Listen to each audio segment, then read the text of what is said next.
할렐루야. 주님의 이름으로 여러분 모두를 환영하고 축복합니다.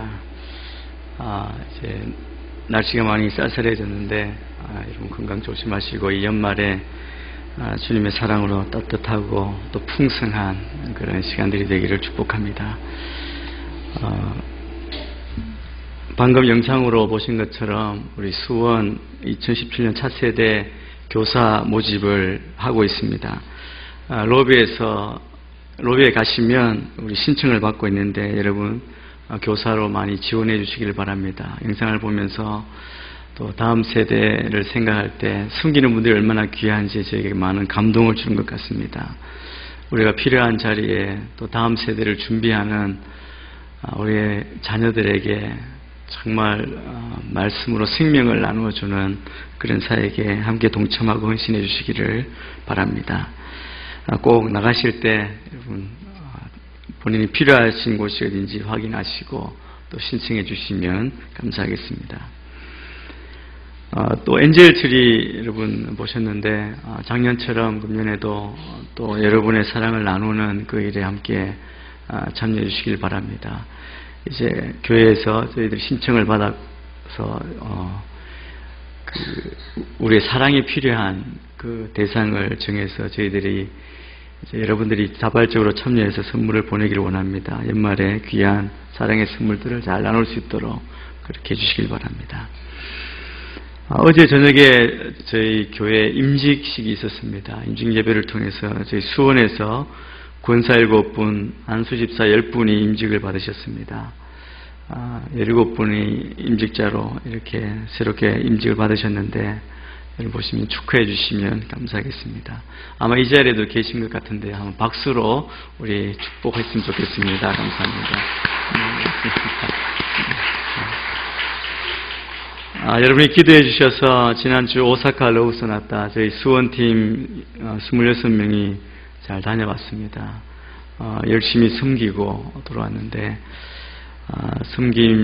육체로 섬겼지만 또 마음으로 큰 감동을 받고 또 큰 은혜를 받고 돌아왔습니다. 설교 후에 오사카 러브소나타 보고 영상을 보시겠습니다. 지금 같이 한번 잠깐 기도하고 말씀을 듣기를 원합니다. 이 나라를 위해서 같이 한번 기도하기를 원합니다. 이 어려운 때에 우리가 하나님을 바라보게 하시고 깨닫게 하시고 돌아서게 하여 주옵소서. 이 땅을 고치시는 그 하나님의 능력을 의지하며 우리가 꿇어 기도하며 사랑하며 하나 되기를 원합니다. 어렵고 힘든 상황 가운데 상처받은 백성들의 마음을 위로하여 주시고 오직 주님께 소망이 있음을 보고 주를 바라보게 하여 주옵소서. 나라 지도자들 가운데 하나님 함께하여 주셔서 특별히 하나님을 두려워하며 겸손하며 정직하게 거룩하게 하나님 주의 공의 앞에 두려워하며 이 자기들이 받은 사명을 감당할 수 있도록 주여 도와주옵소서. 특별히 하나님 우리 믿는 자들이 이 땅을 바라보며 애통하며 기도하며 품고 나아가기를 원합니다.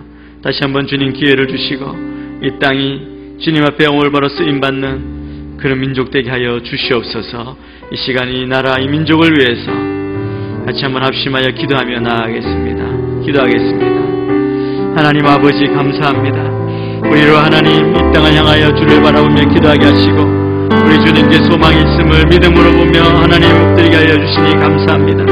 우리가 이 땅을 바라보며 애통하는 심령으로 하나님 앞에 기도할 때 주님 들어주옵소서. 이 땅을 고쳐주옵소서. 이 땅이 정직하고 공의가 흘러 넘치며 하나님 정직한 이 민족이 백성이 되게 인도하여 주시고 하나님 깨어지고 나눠진 이 백성 가운데 또 하나님 죄악으로 물든 이 땅 가운데 하나님 주의 보혈로 덮어주시고 씻어주시고 하나님 온전히 회복시켜 주옵소서. 깨어짐을 바라보며 하나님 돌아서며 주님 앞에 돌아오는 이 백성이 되게 인도하여 주옵소서. 이 땅의 위정자들을 불쌍히 여기시고 주님 임자여 주셔서 두려워 하나님을 두려워하며 정직과 공의 이 땅을 다스릴 수 있도록 하나님 역사해 주시고 이 땅의 주인이신 땅 역사해 주니신 주님 앞에 우리가 온전히 구하며 나아가는 이 민족 되게 하여 주옵소서. 지금까지 구할 때마다 인도해 주시고 내주신 주님 우리가 이때 또한 엎드려 기도할 때 하나님 이 땅이 돌아오며 땅의 주를 위해 살아가며 영광 돌리며 나아가는 저희가 되게 인도해 주셔서 마지막 전에 주님 모시는 그날까지 지어심을 준비하며 땅까지 복음을 전하는 이 백성에게 인도하여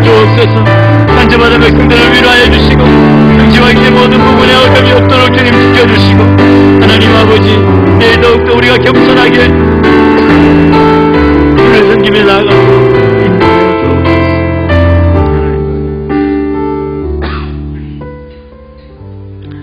하나님 아버지, 이 땅의 어려움을 돌아보시고 꿇어 엎드려 기도하는 이 백성들의 기도를 들으시며 회복시켜 주옵소서. 이 땅을 고치시는 주의 은혜가 흘러 넘치게 하시며 이 땅 위증자들이 깨닫고 회개하며 하나님을 두려워하며 정직과 공의로 이 땅을 다스리도록 주의 은혜를 베풀어 주옵소서. 상처받은 백성들이 주님 안에서 소망을 보며 회복되며 주님이 치유하시고 만지심을 경험하는 현원이가 있기를 원합니다.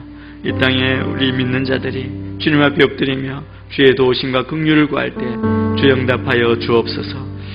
이 땅의 고비 때마다 은혜를 베풀어 주시고 지켜주신 주님, 이때에도 하나님 우리가 깨닫고 주님 앞에 돌아와 주께서 맡겨주신 사명을 아름답게 감당하는 이 백성들에게 역사하여 주옵소서. 오늘도 주의 말씀을 들을 때 우리의 삶이 변하며 주님 앞에 온전한 소망을 두며 주의 뜻대로 순종하는 저희 모두가 되게 인도하여 주옵소서. 감사하며 예수님 이름으로 기도합니다. 아멘.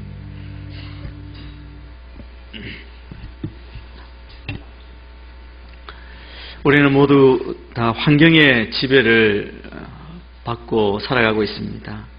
그런데 환경은 때로 이 환경 때문에, 우리의 상황 때문에 우리로 주님께 더 가까이 나아가기도 하고, 또 상황 때문에 우리를 주님으로부터 더 멀어지게도 만듭니다.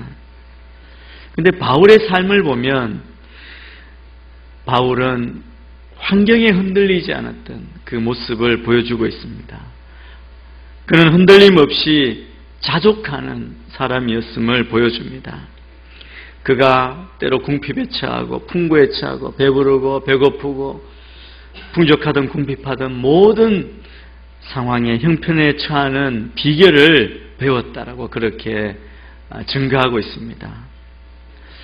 바울이 빌립보 교회에서 자기에게 보내준 그 선물을 받았을 때 그 선물이 무엇이든 그것으로 인해 그는 만족하고 감사하는 모습을 보여주고 있습니다. 그가 앞으로 어떻게 될지 모르는 불확실한 상황에 직면했을 때 그는 이렇게 고백합니다. 내게 능력 주시는 분 안에서 내가 모든 일을 감당할 수 있습니다. 참으로 바울의 삶에는 그리스도인으로서 자족함이 있었습니다. 바울이 원래 빌립보스를 쓴 목적 가운데 하나는 빌립보 성도들이 보낸 그 헌금에 감사를 표하기 위해서 이 편지를 쓴 목적이 있습니다.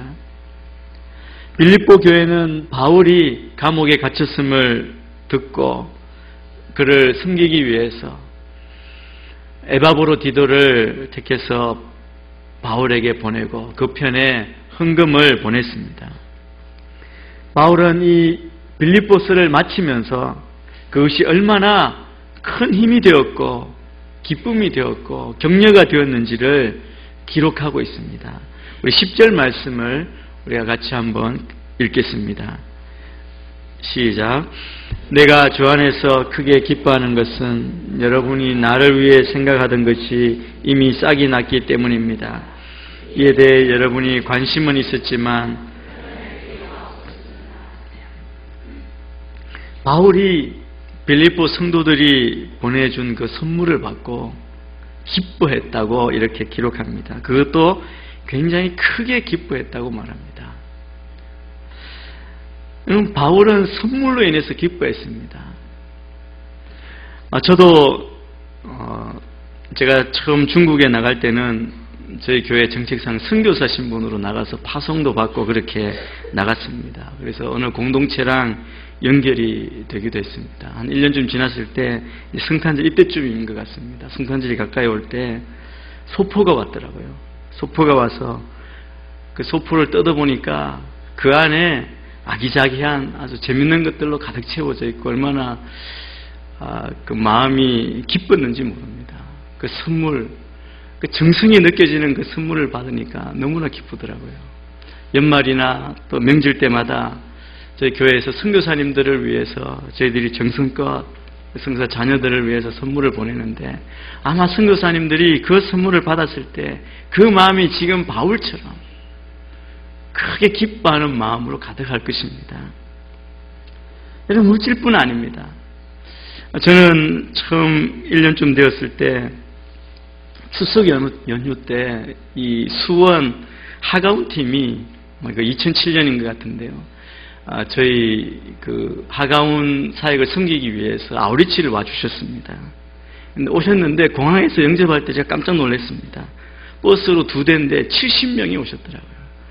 명절날 고향 방문도 하고 가족들과 함께 보내야 하는데, 그리고 모처럼 쉬는 그 기간에 모든 것 다 포기하고 자비량으로 그 기간 내내 우리 성도들을 섬기기 위해서 오신 그 모습을 볼 때 그 자체만으로 얼마나 큰 은혜가 되었는지 모릅니다. 제가 그때도 앞에 섰을 때 제가 목이 메어서 말을 잘 못할 정도로 그랬어요. 아마 제가 굉장히 힘들었나 보다 그렇게 생각하셨을지 모르는데, 힘든 건 없었는데 그 사랑을 보고 그 감동이 되었습니다. 바울의 심정이 바로 그것입니다. 에바브로디도가 그 감옥에 갇혀 있는 바울에게 오고, 그 에바브로디도를 통해서 그 정성스러운 어려운 가운데 최선을 다해 보내준 헌금을 받았을 때 그 마음이 온통 기쁨으로 가득 찼다고 말합니다. 바울은 자신이 그렇게 크게 기뻐하는 것은 빌립보 성도들이 자신을 생각하는 마음이 다시 싹이 났기 때문이라고 말합니다. 겨울에 얼었던 땅에 다시 새싹이 나는 것처럼 그동안 여러 가지 사정으로 그 상황 때문에 끊어졌던 그 관계가 다시 이어지고 연결되는 그 기쁨이 바울에게 있었습니다. 관심을 가졌지만 구체적 표현되지 못했던 그 모습이 이제 구체적인 표현으로 드러나게 된 것을 볼 수 있습니다. 바울이 큰 기쁨을 표현하고 바울이 만족하고 만족의 기쁨이 그에게 있었습니다. 오늘 말씀을 통해서 바울에게 만족과 그리고 기쁨을 준 요소가 무엇인지 오늘 말씀을 통해서 우리가 살펴볼 수 있습니다.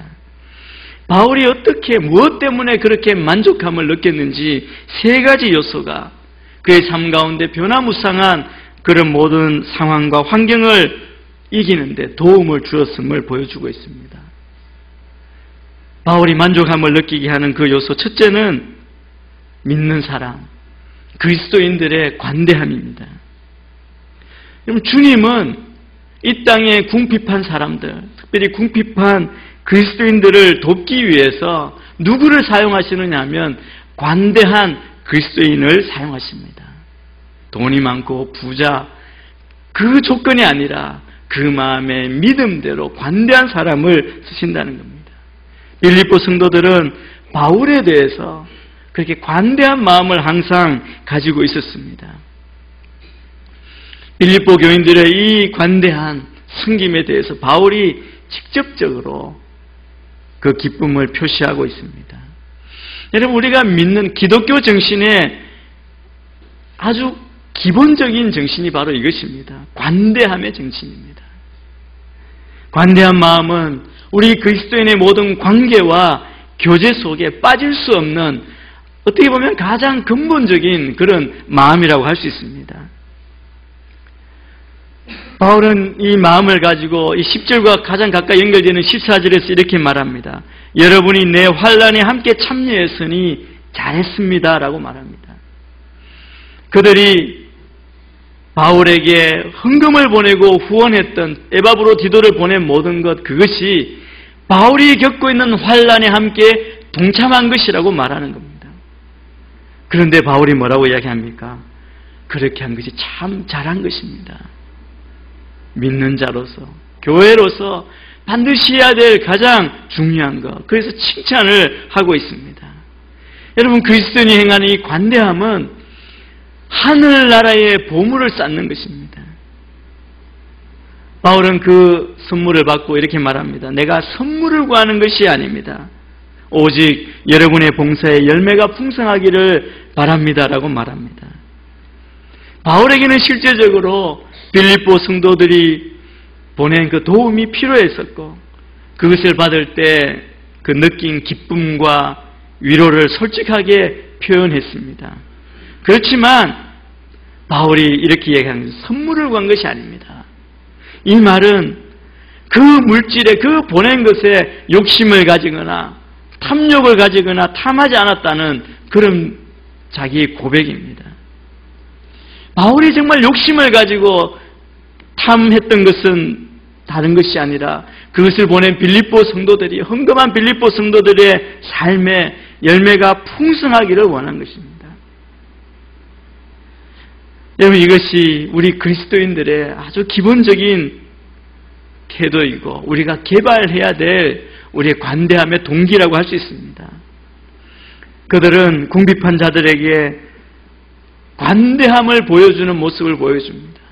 우리가 이 말씀을 통해 우리가 믿는 자로서 이 땅을 살아가는 그리스도의 제자로서 우리가 가져야 할 태도는 궁핍한 자들에게 관대함을 보여줄 기회를 열심히 찾아야 합니다. 엔젤 트리처럼 우리의 사랑이 필요한 자들, 외로운 자들에게 우리가 그 사랑을 나눠주는 그 모습을 우리가 보여주고 그 일을 우리가 열심히 찾아야 한다는 것입니다. 이 관대함에 대해서 바울은 이렇게 말합니다. 이것은 하나님께서 기뻐 받으실 향기로운 제물이라고 그렇게 말합니다. 여러분, 향기로운 제물이라는 것은 구약에서 번제를 드릴 때 언급된 그런 표현입니다. 번제는 하나님에 대한 순종을 드리는 그런 상징입니다. 하나님은 그 백성들이 그분에게 봉헌하는 것, 제사 드리는 것을 기뻐하십니다. 이 빌립보 성도들이 바울에게 보낸 선물이 하나님이 기쁘게 받으시는 향기로운 제물이라고 그렇게 표현한 것입니다. 바울은 빌립보 성도들이 보낸 헌금을 단순히 자신과 빌립보 교회만 그 사이에 주고받은 그런 물질로 보지 않았습니다. 바울 자신과 빌립보 교회 사이에 누가 계시느냐 하면 하나님이 계시다는 그런 관점으로 이 헌금에 대해서 이야기해 주고 있습니다. 다시 말하면 빌립보 성도들이 이 복음 사역을 위해서 바울에게 보낸 이 헌금은 하나님께 바쳐진 것입니다. 눈에 보기에는 에바브로가 들고 가서 바로 직접 바울에게 전한 것으로 보이지만 그러나 하나님께 바쳐진 것이기 때문에, 헌금이기 때문에 하늘 장부의 수입으로 기록된 것입니다. 복음 사역을 위해서 바쳐진 것이기 때문에 향기로운 제물로 하나님께서 기쁘게 받으십니다. 바울이 받은 것은 하나님을 경유해서 받은 것이고 그 헌금은 하나님으로부터 받은 것이기 때문에 복음의 진보를 위해서 사용한 것을 볼 수 있습니다. 주는 쪽이나 받는 양쪽에서 여러분, 이 관점이 분명히 이해되고 실천되어야 헌금에 의해서 빚어지는 오해와 잘못된 관행들을 바로잡을 수 있습니다. 여러분, 그런데 주목할 것은 빌립보 성도들의 이 물질적인 도움에 대해서 바울이 주 안에서 크게 기뻐한다는 겁니다. 인간적인 생각에서 나에게 물질도 주고 사람도 보내주니까 내가 참 좋다, 이런 기쁨이 아니라 이 기쁨은 영적인 관점으로 기뻐하는 것입니다. 저는 우리 안에 정말 이 땅의 믿음의 삶을 살아가면서 이 관대함을 가지고 다른 사람에게 만족을 주고 기쁨을 줄 뿐 아니라 관대함을 베푸는 자들로 인해서 우리의 삶의 만족을 누리는 그런 삶이 되기를 축복합니다. 주는 자나 받는 자나 주 안에 있을 때 우리에게 그 만족이 있습니다. 만족의 기쁨을 낳는 두 번째 요소는 환경에 대한 우리 그리스도인들의 태도입니다. 여러분, 우리 그리스도인들이 시련의 때를 만나면 불평할 수도 있을 것입니다. 불평을 시작할 수도 있겠죠. 반면에 우리가 어떤 상황이든 무엇을 가지고 있든 그것을 충분하다고 여기는 자족하는 그런 훈련을 할 수도 있습니다. 바울은 지금 자기 자신에 대해서 말하고 있습니다. 가진 것 이상을 필요로 하지 않는 훈련을 우리가 할 필요가 있음을 우리에게 증거하고 있습니다. 11절부터 13절 말씀을 우리가 같이 한번 읽겠습니다. 시작.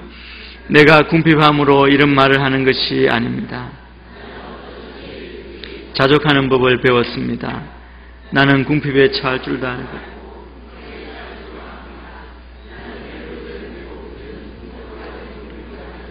모든 형편에 처하는 비결을 배웠습니다. 내게 능력 주시는 분 안에서 내가 모든 일을 감당할 수 있습니다. 바울의 마음을 우리가 엿볼 수 있는 우리에게 큰 도전이 되는 내용이 오늘 여기에 드러나 있습니다. 바울은 이 말씀에서 한 단어를 쓰는데 이 당시의 스토아 철학의 핵심 단어인 만족이라고 하는 그 단어를 사용했습니다. 당시 스토아 철학에서 강조하는 것은 환경이나 상황에 영향받지 않는 자기 안에 있는 만족이었습니다. 그래서 스토아 철학자들이 추구했던 행복은 크게 지나치게 기뻐하거나 슬퍼하지 않는 그런 상태였습니다. 풍요한가 너무 부자 되는 것도 추구하지 않았고 그렇다고 궁핍해지는 것도 추구하지 않았습니다. 그저 적당히 다른 사람 의지하지 않고 민폐 끼치지 않고 그렇다고 남을 도와주지도 않는 그런 상태를 원했습니다. 마치 세상을 초월한 그런 사람들처럼 그냥 있는 것, 가진 것 가지고 만족하고 독립하여 사는 것, 그것을 추구했습니다. 이 만족이라는 단어를 우리말 성경에서는 자족으로 그렇게 번역했습니다. 그런데 여러분, 이 자족이란 단어를 바울이 스토아 철학의 단어를 이렇게 빌려서 쓰고 있지만, 모든 사람들이 알고 있는 이 단어를 쓰고 있지만, 바울이 이야기하는 이것은 우리가 주의해서 봐야 합니다. 바울에게 만족하는 방법, 자족의 방법은 자기 안의 만족이 아닙니다. 오늘 13절 말씀처럼 내게 능력 주시는 분 안에서의 만족입니다. 바울은 지금 자족하는 것, 스스로 만족의 방법을 배웠다, 그렇게 말하는 것이 아닙니다. 바울은 내게 능력 주시는 분, 바로 그리스도 안에서 만족하는 방법을 배웠다라고 그렇게 말하는 겁니다. 바울은 이 비결을 배웠다라고 그렇게 말합니다. 그리스도와 하나 되는 것, 연합하는 것을 통해서 그 비밀을 배웠다는 의미입니다. 이것을 자기 스스로의 노력으로 자기가 스스로 터득했다고 그렇게 말하는 것이 아닙니다. 그래서 바울은 궁핍에 처할 줄도 알고 풍부에 처할 줄도 알았고 배부르든 배고프든 풍족하든 궁핍하든 모든 형편에 처하는 비결을 배웠다고 합니다. 바울이 지금 여기에 표현하는 이 상황은 예수 믿기 전에 자기가 잘 나갈 때, 잘 살 때 그때 경험을 이야기하는 것이 아닙니다. 예수 믿고 난 이후에 복음을 들고 각 곳에 다니며 복음을 전할 때 늘 배고픈 것만이 아니고 때로 풍요할 때도 있었지만 어떤 상황을 경험하든지 그는 그리스도 안에서 비결을 배웠다는 것입니다. 주님 안에서 주님과 연합함으로 그것을 배웠다는 것이죠. 그 배움을 통해서 그는 어떤 상황이든지 만족하면서 가난하다고 배고프다고 비굴하지 않고 배부르다고 풍요하다고 교만하지 않게 사는 그 비결을 배웠다는 것입니다. 여러분, 우리는 배우지 않으면 절대 습득하고 알 수 없는 그런 죄인의 삶입니다. 죄인들입니다. 머리로는 아는 것 같지만 손발이, 우리의 가슴이 같이 가지 않는 것이 문제입니다. 그래서 가난한 사람들을 보면서 불쌍하다고, 안 됐다고 말할 수는 있지만 작은 것이라도 흘려보내서 그들의 아픔을 어떤 형태로든지 보듬어 주려고 하는 그런 마음은 배우지 않으면 절대로 알 수 없다는 사실입니다. 여러분, 그리스도인이 가져야 할 가장 기본적인 자세가 관대함이라고 말씀드렸습니다. 관대함의 반대가 뭔지 아십니까? 인색함 아니겠습니까? 여러분, 그리스도인의 삶은 정말 주의해야 할 것이 있습니다. 우리가 사치하고 있다고 다 낭비하고 화려하게 사는 것은 그리스도의 삶의 본래의 모습이 아닙니다. 참 그리스도인은 아끼고 절약하고 검소하게 사는 것이 그리스도인의 참된 모습이라고 할 수 있습니다. 그런데 그냥 아끼는 것만이 목적이 아닙니다. 나를 위해서는 아끼고 절약하고 희생하고 할 것을 못하지만 그러나 이웃을 위해서, 궁핍한 자를 위해서 관대하게 힘에 부치도록 이 빌립보 성도들이 보여준 것처럼 그렇게 섬기는 것, 그 사랑을 흘러가게 하는 것이 그리스도인의 관대함입니다. 인색함으로 하지 말라고 그렇게 말하지 않습니까? 여러분, 우리는 배우지 않으면 행할 수 없는 그런 존재입니다. 그래서 하나님이 때로 성도들을 이 땅에서 가장 낮은 자리, 실패의 자리, 연약한 자리에 처하게 하는 겁니다. 그럴 때 여러분, 우리가 하지 말아야 할 것은 낙심하거나 하나님의 사랑이 내게서 멀어진 것 아닌가 의심을 하거나 믿음에서 떠나서는 되지 않습니다. 그럴 때는 우리가 배워야 합니다. 바울의 오늘 고백처럼 우리의 삶 가운데 모든 상황을 통해서 우리에게 말씀하시는 그 삶의 비결을, 비밀을 우리가 배워야 하는 것이죠. 가난한 자리, 낮은 자리에 처하지 않으면 배우지 못한 그 놀라운 비밀을 우리가 배워야 한다는 것입니다. 그래서 바울이 이렇게 말합니다. 나는 세상의 것들, 그것의 안락함과 불편함 모두로부터 점진적으로 단계적으로 배워서 마침내 성숙의 자리에 이르렀고 나는 비결을 안다. 환경은 절대로 나에게 영향을 미칠 수 없다라고 그렇게 말하는 것입니다. 이처럼 바울이 이야기하는 그리스도 안에서의 만족함, 이 자족은 성숙한 그리스도인의 표시입니다. 머리 둘 곳이 없으셨던 그리스도 안에서 우리가 주님을 따라가고 성장하고자 하는 모든 믿음의 사람들이 개발해야 되고 따라야 하는 목표입니다. 오직 주님만이 우리가 어떤 형편에 처하든지 만족할 수 있는 능력을 주시기 때문입니다. 그런데 그 능력을 받는 방법은 주님의 그 고난에 동참하여 그분이 가신 길을 따라가는 것뿐입니다. 주님이 어떠셨습니까?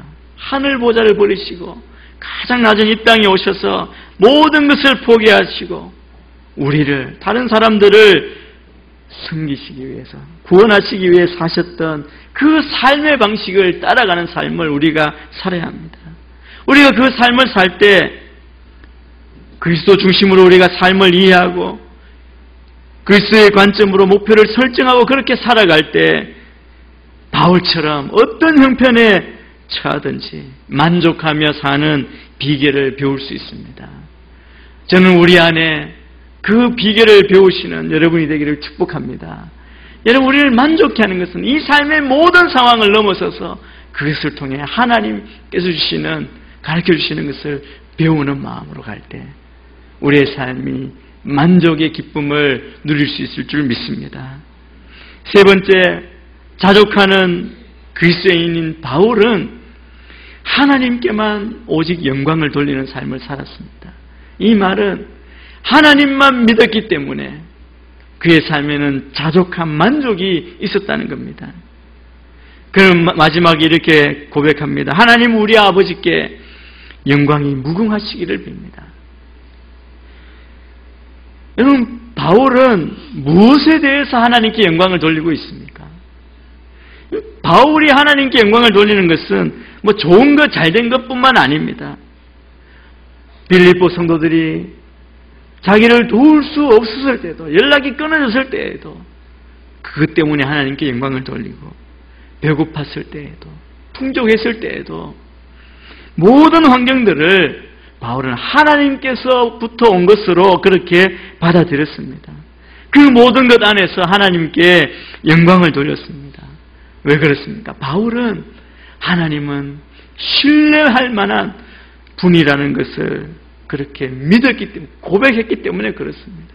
심지어 그의 모든 상황이 정말 하나님을 믿어도 될지 그렇게 신뢰할 것으로 보이지 않는 그런 상황이라 할지라도 하나님은 영광 받으셔야 될 분이라는 것을 정말 고백하고 믿었기 때문에 그는 자족하고 기뻐했습니다. 한마디로 사도 바울은 하나님을 신뢰하는 법을 배웠기 때문에 그는 자족하는 법을 알고 실천하고 배웠습니다. 그래서 그는 이렇게 이야기합니다. 내게 능력 주시는 분 안에서 내가 모든 일을 감당할 수 있습니다. 여러분, 바울에게 일어날 수 있는 어떤 환경도 우리 하나님에게는 아무런 어려운 일이 아닐 것입니다. 여러분, 우리의 삶도 그렇습니다.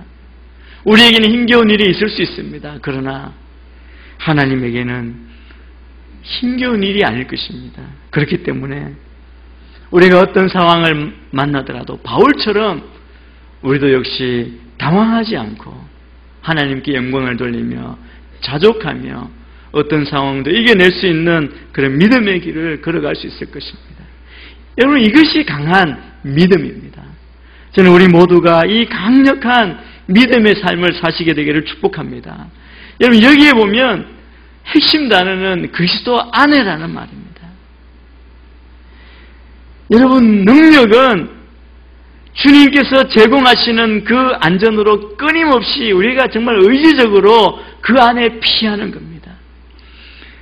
마치 마당에 뛰어노는 병아리들이 매가 나타나면 그냥 어미 날개 속으로 싹 숨듯이 우리도 어떤 상황이 있든 우리는 그리스도 안으로 들어가서 피해야 한다는 것입니다. 그럴 때 우리는 안전하고 평안히 누릴 수 있습니다. 출애굽 때 마지막 10번째 재앙이 있을 때 모든 죽음의 신이 온 애굽을 뒤덮을 때 장자들이 다 죽었습니다. 그러나 이스라엘 백성들은 안전하게 평안히 있을 수 있었습니다. 어린 양의 피를 문설주에 발랐을 때 그 안에서 하나님이 제공하시는 그 안전함으로 양고기를 먹으며 그 밤을 편안하게 보낼 수 있었습니다. 믿음으로 우리가 승리할 수 있습니다. 19절 말씀을 또 같이 한번 읽겠습니다. 19절 말씀을 시작. 내 하나님께서 그리스도 예수 안에서 영광 가운데 그분의 풍성하심을 따라 여러분의 모든 필요를 채워주실 것입니다. 바울이 자족하는 것은 결국 그리스도 때문입니다. 그가 우리의 모든 풍성함, 자족의 수단과 보증으로 제시하시는 분은 바로 그리스도이십니다. 그래서 그리스도를 소유한 사람은 모든 것을 다 가진 사람입니다. 그래서 바울은 19절처럼 이야기합니다. 하나님께서 그리스도 예수 안에서 영광 가운데 그분의 풍성하심을 따라 여러분의 모든 필요를 채워주실 것입니다. 여러분이 무엇이 부족하고 무엇이 필요하십니까? 이 말씀을 붙들고 예수 안에서 그 영광 가운데 풍성하게 채워주시는 하나님으로부터 받는 놀라운 풍성함이 우리의 삶 가운데 있게 되기를 축복합니다. 여러분, 예수님은 우리를 위해서 가난해지셨습니다. 그분이 이 땅에 오셔서 가난해지심으로 우리가 부유하게 되었습니다. 하나님은 예수 안에 있는 영광으로 우리를 풍성하게 채우실 것입니다. 이건 단순히 물질적인 것만 의미하지 않습니다. 바울은 빌립보 교회가 보낸 선물로 인해 풍족하게 되었다고 말하는 것은 단순히 물질적인 필요가 채워지고 풍족해졌다는 뜻이 아닙니다. 빌립보 교회가 바울을 생각하는 마음과 기도와 후원에 힘입어 풍족하게 되었다는 것이죠. 빌립보 교회와 바울의 관계는 오늘 우리 모두에게 정말 아름다운 본이 되고 있습니다. 저는 우리 안에 이런 믿음의 관계, 기도하고 중보하고 품어주고 함께 가는 그런 관계가 세워지게 되기를 축복합니다. 그래서 우리 이웃 또 우리의 지체들과 함께 그런 사랑을 나누고 우리가 나눠주고 중보할 뿐 아니라 우리를 위해 그렇게 해주는 모든 관계가 세워져서 우리 교회뿐 아니라 여러분의 개인의 삶이 정말 세상 가운데 정결하고 능력 있게 세워지게 되기를 축복합니다. 그럴 때 하나님께서 우리에게 맡기신 모든 사명도 잘 감당하게 될 줄 믿습니다. 여러분의 삶 안에 주의 능력으로 모든 것이 풍성하게 채워지는, 모든 필요가 채워지는 귀한 은혜가 넘치게 되어서 정말 주 안에서 만족의 기쁨으로 살아가시는 여러분의 삶이 되기를 축복합니다. 기도하겠습니다. 하나님 아버지, 어떤 상황에 있든지 우리가 주 안에 거함으로 주의 능력 안에서 모든 것 감당할 수 있는 그 삶을 살아갈 줄 믿습니다. 주님, 이 시간에 우리의 삶이 주님이 주시는 그 만족으로 채워지고 기뻐하며 온전한 믿음으로 승리하는 우리의 삶이 되게 축복하여 주옵소서. 감사와 찬양을 드리며 예수님 이름으로 기도합니다. 아멘.